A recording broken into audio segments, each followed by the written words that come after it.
आपका स्वागत करता हूँ साहसी आत्माओं के खोजी। आइए साथ मिलकर चलें राजस्थान के अलवर जिले के उस शापित खंडहर की ओर, भानगढ़ का किला। कहते हैं कि यहाँ रोज अंधेरा छाया सा उतरता है और उन खंडहरों की दीवारों के बीच उड़ने वाली रहस्यमय छायाएं अपनी दास्तां कहती हैं। कहीं न कहीं बात हिंदी हॉरर स्टोरी। अप्रैल की उस धूप पीली शाम को मैंने भानगढ़ के मुख्य द्वार पर अपनी नजर जमा कर कहा, क्या आप तैयार हैं मेरे साथ साहस की परीक्षा देने के लिए? मैं डरता नहीं, मगर आज कुछ अजीब खामोशी है। द्वार पर लगे बड़े से लोहे के कंगनों पर जंग की परत जमा थी और दीवारों पर चढ़ी झाड़ी झमेली मानो चीखती सी पड़ी थी।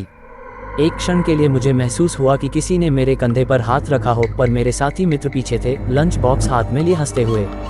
जैसे ही हमने भीतर कदम रखा, दीवारों की दरारों से निकलती ठंडी हवा ने मेरी रीढ़ सीक कर दी। क्या ये हवा है या कोई सांस पीछे पीछे आ रही है? मैंने अपनी आवाज़ को धीमा कर लिया, पर मेरा उत्साह बढ़ गया, क्योंकि डर और उत्सुकता की इस गठरी में कुछ अजीब सी मिठास थी।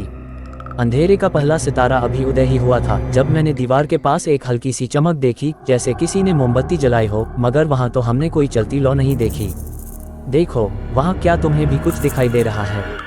मैंने पूछा, पर मेरे साथी सिर हिलाकर चुप रहे। हम तीनों शांत खड़े थे, पर उस चमक ने कदमों की हलचल भी रोक दी थी।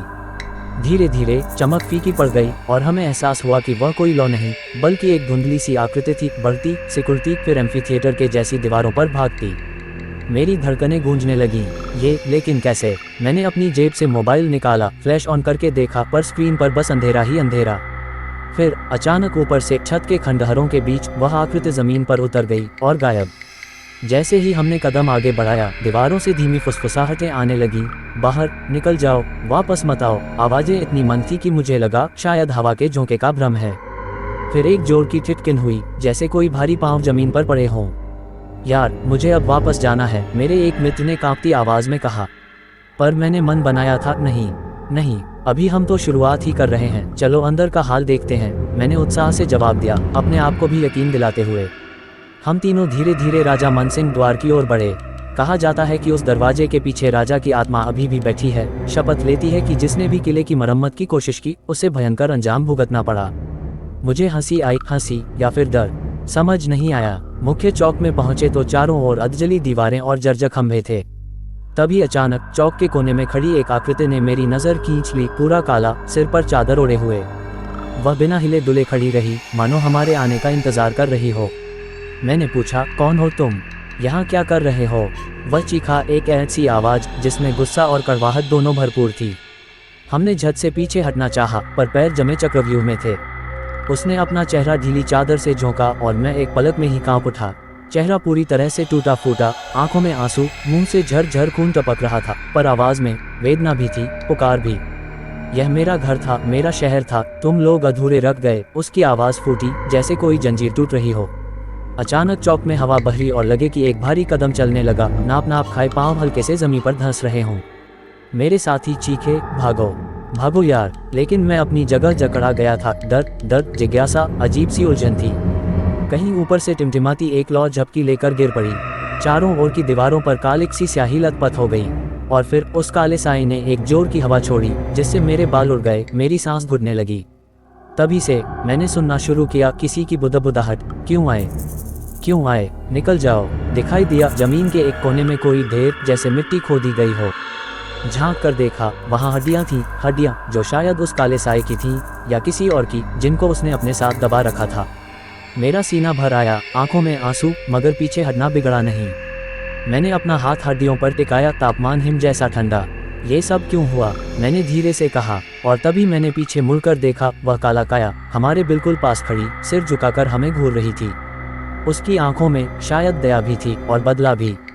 जैसे ही वह काया गहरी मंटोसी फुसफुसाहट करने लगी और विभिन्न स्वरें, एक बच्ची की, एक जवान की, एक बूढ़े की, मिलकर एक विचित्र सुर तोड़ रहे थे। उन्हें हमें धोखा दिया, बिस्मार खाया, अब अपनी रूहें न रोक पा रहे। मेरा दिल दहल गया। उन आवाज़ों में कष्ट का संगीत था, आक्रोश का गर्जन था, और उन सब का केंद्र उस टूटी फूटी आत्मा के पास था। चौक के पार एक पत्थर की ऊंची सीढ़ी थी, ऊपर पहुंचकर अंधेरी सुरंग जाती थी। उस सुरंग में जाने की हिम्मत चाहिए थी। कहते हैं, जो भी उस सुरंग तक पहुंचता है, उसे उस आत्मा की सच्चाई उजागर करने का मौका मिलता है। मैंने दोनों मित्रों से कहा, अगर तुम नहीं चलोगे तो मैं अकेला जाऊंगा। उन्होंने गूंजती धमक से वॉट लगाई, फिर चुपके से मेरा हाथ पकड़ लिया। अंदर घुसकर एक अजीब सन्नाटा मिला, जैसे हर आवाज को निगल लेती हो। मैंने फ्लैश ऑन किया। लंबी सुरंग थी, दीवारों पर पुरानी कब्रों के निशान और बीच बीच में रक्त के धब्बे। ये रूहें नहीं बल्कि नरक की यात्रियों का रास्ता बन गया। मैंने गहरी सांस ली। हमारी हर सांस का उभार सुरंग की आवाज़ में खो रहा था। सुरंग के बीच में एक गुफा थी जिसमें दीपक जगका, मोमबत्तियां जली थीं, पर यहाँ तक कौन आया समझ नहीं आता। दीपक की लौ इतनी हिल रही थी कि छाया दीवारों पर नाच नाच कर कह रही थी, यहाँ अटका हुआ हूँ, यहाँ मरने से पहले निष्कर्ष बताओ। हमने मोमबत्तियों के घेरे में कदम रखा, तभी नीचे से गहरी गर्जना, जैसे किसी ने गड़ी हुई मूर्ति को तोड़ दिया हो। गर्भगृह के अंधेरे में मैंने एक नज़र में उसकी आंखों को देखा। वह आत्मा काले कपड़ों में, चादर के नीचे बची टूटी फूटी देह पर जख्म की लकीरें थीं। मैं वहीं की राजकुमारी थी, नाम अमरावती, जिन्होंने मेरे किले में जादू किया, मुझे इस कंकाल में बंद कर दिया। अब मैं नहीं चैन पा रही। उसकी आवाज़ में विरह, क्रोध और अनथक पीड़ा का संगीत था, सबके मिले जुले स्वर। मैंने पूछा, राजकुमारी अमरावती, क्या तुम्हें शांति चाहिए? क्या हम तुम्हारी सच्चाई लोगों तक पहुंचा सकते हैं? उसने छीनी हुई चादर से अपना चेहरा झोंकते हुए कहा, अगर तुम मेरी कहानी लिखोगे, सच लिखोगे, तो मैं मुक्त हो जाऊंगी, लेकिन झूठ बोले तो मैं तुम्हें इस खंडहर के साथ दफना दूंगी। मैं हिल गया, पर हिम्मत जुटा कर बोला, मैं सच कहूँगा राजकुमारी। अमरावती ने सुनाई वह कहानी, कैसे उसके पिता ने उसे दूर देश की सत्ता के लिए बलि चढ़ाया, कैसे एक मायावी साधु ने उसकी आत्मा चुरा ली, और कैसे किला बनी उसके दुख का पात्र, जहाँ हर रात उसकी छाया दीवारों पर उभरती थी, दर्द बयां करती थी। उसकी आवाज़ टूटकर चीखी, क्यों दर्द सहूं मैं, जब जादूगर ने मेरी सेवा की बात झूठ बोली।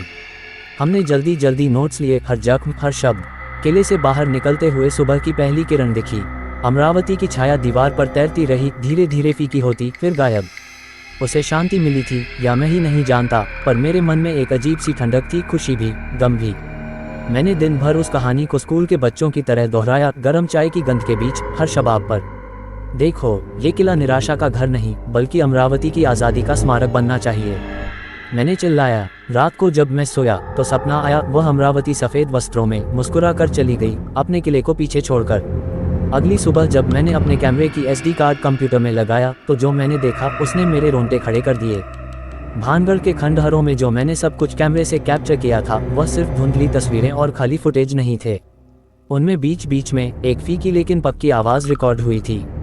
उस आवाज़ में मैंने वो वही कड़वाहट और नीचता महसूस की थी जो अमरावती की थी, मगर रिकॉर्डिंग में सुनाई दी एक दूसरी आवाज़ भी, वो छोटी बच्ची की, जो फुसफुसा रही थी। मेरे हाथ कान पे और दिल तेजी से धड़कने लगा। मैंने अपने 2 दोस्तों को बुलाया और वो क्लिप उनके सामने चलाई, बिना एडिटिंग या कोई कट। उनके चेहरे पर सबसे पहले भरोसा, फिर डर ने दस्तक दी। तभी मैंने देखी गैलरी में कुछ तस्वीरें जो मैंने रात के अंधेरे में अनदेखे से क्लिक कर दी थीं। दीवारों पर अजीब